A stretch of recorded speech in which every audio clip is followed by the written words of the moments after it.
Hello YouTube, it's Latte Punch once again, after months away. Sorry about the long wait, but I'm back with another Let's Read, and this one's supposed to be a little funny one, and it's cute. It's called The Most Annoying Infestation by Oklahoma. Rainbow discovers that she has a pest problem in her house. The pest turns out to be both cuter and more annoying than she expected. A winner of 2015 Bat Pony Writing Contest. Chapter 1, The Most Annoying Infestation. Something was scritching and scratching in the kitchen. Rainbow could hear it. The third time she heard it in just a couple of days. It was official. Something had infested her house. She tossed her half-eaten bag of carrot chips to the floor and hopped up off her couch. So much for relaxing. Instead, she'd go give Twilight a piece of her mind. Rainbow didn't waste any time. Wasting time wasn't her style. She was almost running by the time she had passed through the doorway, and she sprang into flight as soon as she was outside. Twilight's castle wasn't far. The crystalline monstrosity on the edge of town was impossible to miss. Twilight was usually so good with magic. Why had her pest control spell stopped working? It wasn't like Rainbow got many rats or anything. A sky house was a good defense against that, but it wasn't perfect defense. Had Twilight just pretended to cast a spell, and now was just the first time something got all the way up to Rainbow's house? Why couldn't Twilight just do what she said she was going to do? Fluttershy might have seemed like a more obvious choice for pest control, but Rainbow had seen Fluttershy's pest control methods. If the way she handled the bats at Sweet Apple Acres were any indication, she'd probably end up setting a part of Rainbow's house aside as a nature preserve. Rainbow would destroy her house and build a new one. Cloud architecture is pretty easy. Before she allowed herself to give up part of her home to some dumb critters. She landed right on the balcony of Twilight's private chambers, near the top of the castle. Rainbow wasn't the type to bother flying all the way down to the base, and then having to climb all those infernal stairs just to get back up here. Twilight! She yelled, as soon as she settled down. Twilight, where are you? A confused and sleepy-sounding bleat came from inside. Assuming that meant, "Come inside, Rainbow Dash." She trotted in through the open glass door, which led to Twilight's bedroom. Her Rainbow? What? Twilight was in her opiately big bed, sitting propped up with a forehead while she rubbed one of her eyes. That gave Rainbow a bit of pause. Hey, why are you sleeping? It's like 3 in the afternoon. That's my thing.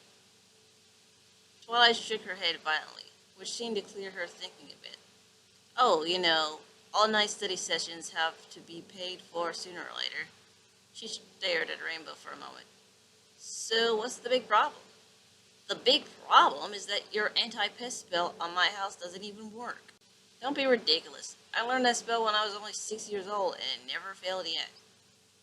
Rainbow stomped a hoof down on the crystal floor. Well, it failed now. What are you going to do about it? With an elaborate sigh, Twilight rose up out of her bed. She hopped down onto the floor and then stretched her back for a very long time. I'm going to fly over to your house and show you the spell is still in place and working perfectly, of course. Whatever, close enough. As long as she was coming, it would work. Twilight would find out just how much her spell wasn't working when they arrived. Rainbow led her friend back out to the balcony and prepared to take off. Twilight stretching her wings out. At least this time I don't have to take the balloon. They took flight, Rainbow leading the way to her house since Twilight might not know where the slowly drifting thing was at the moment. The moment they sit down on Rainbow's fluffy front porch, Twilight's horn glowed for a brief moment. Uh-huh, Twilight said. The spell's still in place and working perfectly. No, it's not, Rainbow insisted. Rainbow, trust me, I can see the magical lines as easy as I can see you, and they're perfect. Just 'cause you can't see them doesn't mean they aren't there. Rainbow groaned. No, you've got to believe me. My house is totally infested. Twilight was silent for a long moment, looking at Rainbow as if Rainbow was the pest. But eventually she shrugged. All right, Rainbow. I'm going to trust you enough to go in and take a look. This had better not be some kind of prank. That would have to be good enough. Rainbow led Twilight inside, then stopped and listened. Rainbow? Shh. Rainbow put a hoof over Twilight's mouth. Just be quiet and listen. I'm sure we'll hear it soon. After a few more moments, Twilight shoved Rainbow's hoof away. I need my sleep, okay? I'm not going to stand around here all day waiting to hear some rats that can't be here because of my spell, and doubly because rats can't fly. No, she had to stay and see. She just had to. Rainbow glanced all around the room. Her eyes caught the bag of chips she'd left by the couch, and that gave her an idea. I know, come on. She ran off toward the kitchen without any further explanation. Twilight followed, albeit much more slowly. Did you catch it? She asked. No, but Rainbow rummaged round inside her pantry. Aha! She pulled out a box of Apple Jack's breakfast cereal. Twilight raised one eyebrow. Your house has been infested by Apple family product placement? No, look. Rainbow used a wingtip to point at the lower corner of the box. It had been chewed clean through, and some of the cereal was threatening to fall out through the hole. Twilight took a close look. Huh. She looked at it some more. Well, I guess you do have some kind of infestation. If you do, it must be something magic resistant. She grimaced. And that's not a good sign. Rainbow cringed at the thought of what kind of strange creature might have invaded her house. Wasn't Ponyville's monster invasion problem bad enough without some strange magic-resistant pest invading her own house? Well, how do we get rid of them? Come on! Well, there is one other spell I know for getting rid of pests. It works in a much less elegant way, you see. It causes high-amplitude ultrasonic sound waves set up in a cascading harmonic dissonance as an area deterrent. Rainbow stared blankly at her. It dries them out with loud sounds they can hear but you can't. Oh, that did sound like a good idea. Okay, go for it. Twilight's horn lit up. Okay, here it goes. Rainbow thought she might have heard a tiny little high-pitched whine. It was so quiet she couldn't be sure she wasn't just imagining it. It did seem to be growing a little louder when Twilight's horn flared brighter, but she might have just been imagining that too. Something clanged and clattered under the sink, then a loud squeaking sound and a thud. There! Rainbow shouted, pointing at where the noise came from. Two of them stared at the little cloud-built cabinet under the sink, watching it intently. In a splash of cloud, something dark and way too big jumped out there. Shrieking the whole way, it darted across the kitchen and shot into the Rainbow's living room. You can let go of me now, Rainbow. Rainbow peeled herself away from Twilight, struggling to maintain her bearings. Okay, sure. Just wanted to make sure you were safe. And all. She glanced away, doing her best to look nonchalant, while still keeping an eye on where that thing had gone. That was some rat, right? I don't think it was a rat, Twilight said, her horn still glowing. Come on, let's go track it down. Suppressing a shudder at the thought of confronting that thing again, Rainbow followed Twilight into the living room. Where was it? Rainbow couldn't see the thing at all. Had it run out the front door? Even if it had, there was nowhere it could go. Unless it could fly, it would be stuck on her front porch. Not a pleasant thought. Maybe she should have gotten Fluttershy to come and catch it for her. Watching the air around her wearily, Rainbow flew up into the middle of the room, safely away from the floor. The thing had been all dark and furry, and easily as big as a dog. And it was somehow resistant to magic, so it was probably some kind of evil monster from the Everfree Forest. Rainbow did not want that thing getting anywhere near her until she knew exactly what it was. And she probably didn't want it near her even after that. It must be around here somewhere, Twilight said. I'll just increase the power a little. Her horn glowed even brighter. The thing dashed out, popping out from behind the couch. It squeaked and ran in circles in the middle of the room, screeching like a banshee the whole time. Rainbow flew a little higher to get away from it. But then it took off too. It jumped into the air on bat wings, circling crazily up toward Rainbow. Twilight! Rainbow was about ready to punch a hole through her own wall to get out of there. Wait, Twilight replied, barely audible over the thing screeching. I think it might be a... She stopped her spell. The glowing in her horn died away. The thing's squealing died away with it, though it still circled around Rainbow menacingly until Twilight took a closer look. Then it darted behind Rainbow, keeping her in between itself and Twilight. Rainbow froze, still hovering in midair. She could feel it there. It's behind me, isn't it? Relax. I think it's a... Twilight cranked her neck to the side to get a glimpse of it around Rainbow. Yep, it's definitely a bat pony. Rainbow steeled her nerve and glanced behind herself. There it was, flying in place right behind her. It, no, his slanted eyes were huge and reddish pink. His coat and big tough ears were dark gray. His mane was a light gray. And he looked back at her with a faint grimace of terror. Rainbow blinked at the young pony. Oh, it was just a pony. A scary kind of pony, sure, but it's still a pony, and a young one at that. He was probably perfectly safe. She allowed herself to relax a little and settle down on the floor.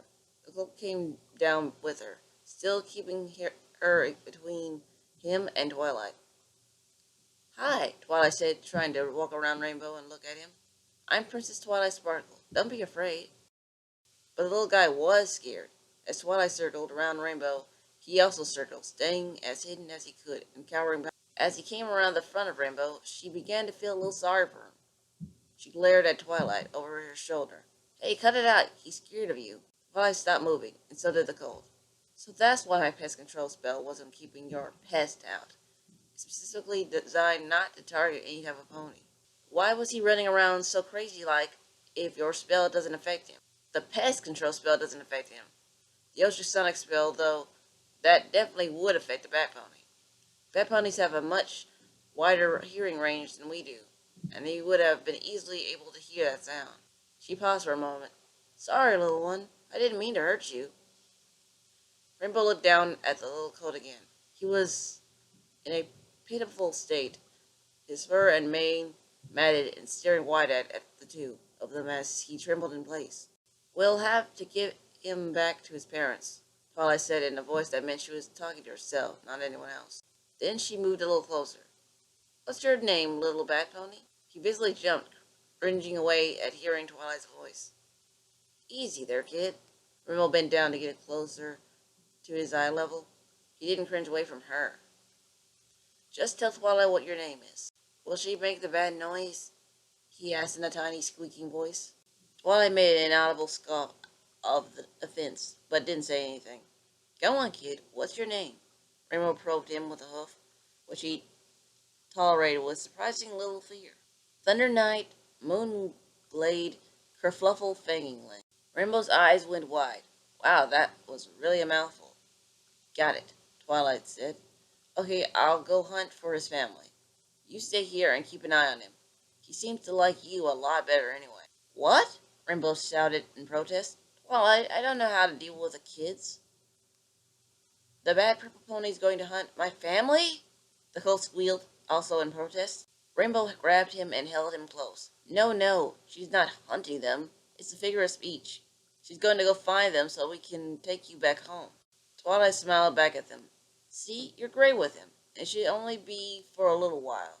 It can't be too hard to find a pair of bat ponies who are desperately for their son.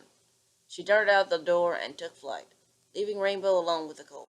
Don't want to go back to Mommy and Daddy. Why not? Now that Twilight was gone, the colt began to show a little bit of emotion besides raw fear. He cringed into the most woe-begone look of self-pity she had ever seen. They said I can't have any bat treats for a whole week. Rainbow kept herself from laughing just barely. Wow, what did you do to deserve that? They think I stole Mommy's secret stash of bat treats, but I didn't. It was my sister.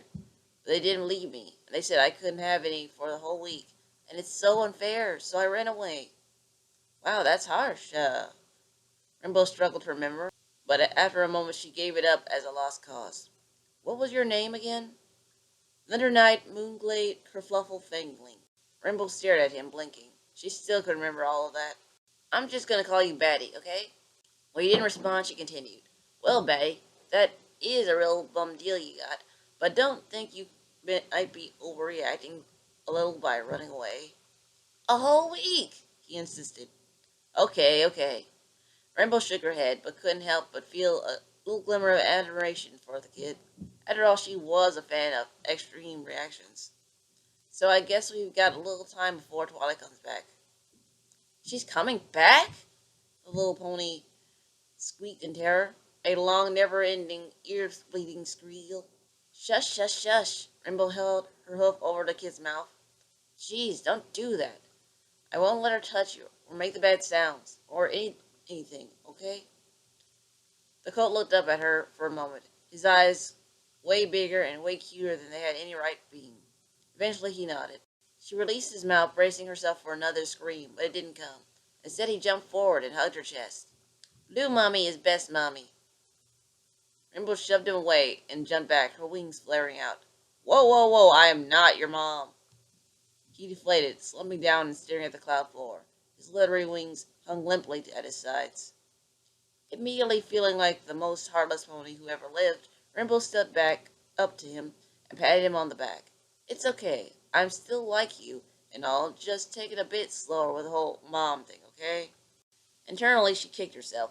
Why did she have to be so bad at saying this kind of stuff? Maybe she really should have gone for Fluttershy. Fluttershy would have known what to do and what to say to make the kid feel good again. What would Fluttershy do? Rainbow thought about it for a moment. So, you hungry? He looked up at her. His eyes lit up. Literally, they seemed to flash at her as they reflected her skylight. You have bad treats? No. Rainbow winced at what the word did to the little coat. Why this had to be so hard? But I do have some cereal and stuff. Smiling a little again, but not as broadly as before, he ran off toward the kitchen, then looked back at her to see if she was following. Yeah, she shook her head. You already know where the food is, don't you? Come on, let's show you the right way to open a cereal box. Once there, she poured him a bowl of cereal and set it on the table. He watched everything she did with wide-eyed curiosity. You can sit down, just let me get the milk. Rainbow headed over to the side of the kitchen and reached inside her little snow cloud, rummaging around in it with a hoof. No, no, that wasn't it. Not that either. And that, what was that doing in here? Finally, she found the carton and pulled it out. When she opened it, she gave it a sniff. She didn't use it very often herself, after all. Yeah, it didn't smell fresh, and there was some slight odor to it. She wouldn't want to drink it, but it's probably fine for cereal. Probably. The colt was still watching her from the middle of the room. He hadn't moved at all. Rainbow poured some milk into the bowl as well and nudged it over in front of one fluffy cloud chair. Come on, kid. Take a seat.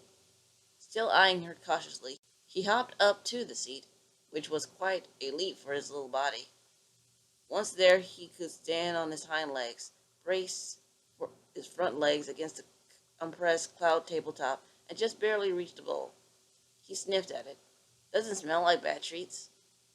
It isn't bad treats. It was a struggle to hold her exasperation inside. It's cereal. What's cereal? It's... She wasn't sure how to explain it.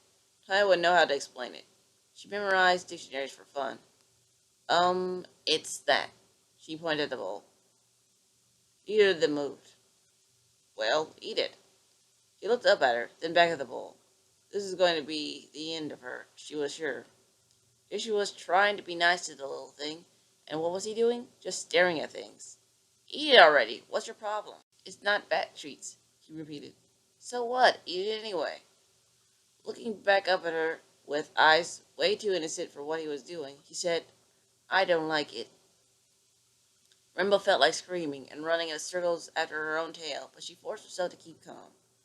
He was just a dumb kid, and all dumb kids act like that. How do you know you don't like it if you haven't tried it? It smells funny, and it's not bat treats.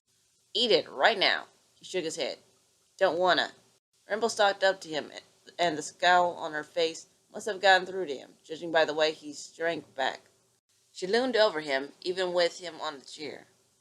So help me, goddess, you are going to at least try one bite after I put all the effort into making it. It hadn't really been that much effort, but that was the principle of the thing now. The little Celt was intimidated now, and he sank his head down to the bowl, then lapped up some of the milk and the cereal like a dog. But lately, Rainbow realized she hadn't found him a spoon. Did she even have any clean spoons? Didn't matter. As soon as Batty tasted the first bite, his face lit up. After a moment's hesitation, he buried his muzzle in it, scattering little pieces of sugary cereal all over the place as he madly devoured the contents of the bowl. Rainbow watched wide-eyed and from a safe distance. In just a few moments, he was done and licking his lips with a strangely long, thin tongue. "Thank you, Blue Mommy. This was yummy." "I'm not your mom," Rainbow grumbled under her breath. She looked at the table, which was strewn with cereal pieces and splattered with milk. "Okay, no biggie. Cloud furniture cleans off easily." The colt's face was also covered in the stuff. One piece of cereal was stuck in his fur, just above his eyes. She sighed and then said aloud, "I guess we'd better get you cleaned up." Smiling, he bounded toward her. "Yay, bath time!" "No, not bath time." She stopped him with a hoof. Before he could smear his dirty face on her coat and force her to take a shower too. When the coat deflated a little, she added, "I don't have a bath. They don't work in cloud houses. No way to keep the water from draining down through the cloud. I do have a shower, though." "Shower?" Rainbow slowly rubbed a hoof down her face. This was going to be a long day, wasn't it? "Come on, kid, I'll show you." She led him round the back of the house, where she put in a nice little shower stall. It was just a little nook in her bathroom wall, one with a warm summer rain cloud above it. "Okay, get in," she told him. He didn't seem to understand why he was going in there, but he trusted her enough to do as she said. Flitting up a little higher, Rainbow gave the warm cloud a good kick, letting it loose. A deluge of nice warm rainwater came down, instantly soaking. Whinnying and loudly, he bolted out of the shower stall and almost made it out of the bathroom entirely before Rainbow zipped over and caught him with her superior speed. Of course, catching the soaking wet coat meant that she was also wet. It just wasn't her day. By the time she managed to get him clean enough that the parents wouldn't call her neglectful when they arrived, she was soaking wet as well. She'd had to get right into the shower with him in order to soap him up, which seemed to be a concept entirely foreign to him. He still eyed the mane and tail shampoo warily as Rainbow led him over to the dryer. She didn't even bother warning him as she kicked the special cluster of desert wind clouds built into the wall. She figured she'd have to run and catch him anyway, then, when they started spewing out hot, dry air. So why bother explaining it? He didn't run, though. Instead, he flared out his leathery little wings, bared his fangs, and leaned into the drying gale, apparently fearless and ready to take on anything. They were soon warm and dry, so she shut the cloud down with another swift kick. "Feel better?" she asked. He grinned back at her, his fangs poking out the corners of his mouth a little. "So," Rainbow tapped a hoof on the floor a little, "I guess Twilight hasn't found your parents yet. What do little bat ponies do for fun, anyway?" Fatty instantly darted off back toward her living room, disappearing around the corner of the bathroom. "Great," she muttered. "He's run off again." A moment later, though, his face popped back in the doorway. He stared at her like she was the stupidest pony who ever lived. "You're supposed to catch me." Rainbow grinned for a moment, then took off after him. "There her house is up on that cloud." Twilight pointed up at Rainbow's cloud-born home. The colt's parents nodded. The stallion was tall and lanky, very dark gray, with purplish mane. The mother was much smaller, much lighter colored, with dark bluish mane. "Well, let's go," the mayor said. Twilight flew up to Rainbow's front porch, leading the two bat ponies along with her. She felt a little bad about dumping the responsibility of taking care of the colt on Rainbow, but it hadn't taken too long to find his parents, and however much Rainbow might not like it, it looked like things were about to work out just fine. When they sat down on the landing, Twilight heard a sound she didn't expect. Giggling and laughter echoed through the house, along with the tramp of hooves and the flapping of wings. She heard Rainbow shout something, and then a little high-pitched squeal that must have come from the colt. Twilight glanced at the colt's parents, then looked in through the window with them. Rainbow darted past, zigzagging around her couch, before zooming off into the kitchen. "You can't catch me," she shouted, laughing. The bat pony colt was hot on her tail, leaping across the fluffy furniture, and actually punching straight through the cloud wall into the kitchen. Rainbow squealed when it happened. Hey, that's cheating. Gotcha. The little coat darted out of the kitchen and abruptly jumped to the side, just in time to dodge a rainbow-colored. Twilight looked back at the two bad pony parents, biting her lip for a moment. This may sound a little weird, but maybe we should give them a little more time together. The mayor smiled, and her husband nodded.